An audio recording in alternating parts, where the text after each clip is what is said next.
ka six schedule amendment bill ka badang sateng ya ka ba dang shibanai mensyuang ilai kenduk ya Union Home Minister Amit Shah Delhi na kaliang jong baro shipotuli ki autonomous council hapo than lam ni ni da ka wei ka jingmut ngila dep ban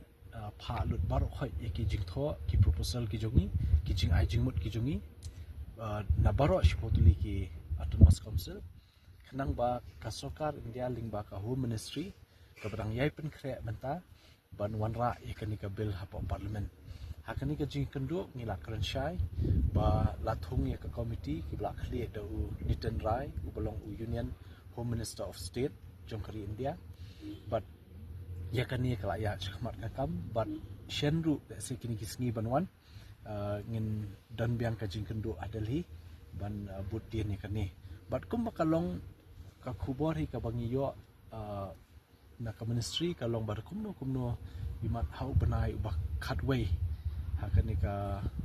session ka banwan autumn session apo parliament kinla ban wanra yakani ka amendment jong ka 6 schedule ka ba kentup hapo ka 125th constitutional amendment te kerman scam da ka jing yo le se hakani kenti mentai yakani ka amendment jong ka 6 schedule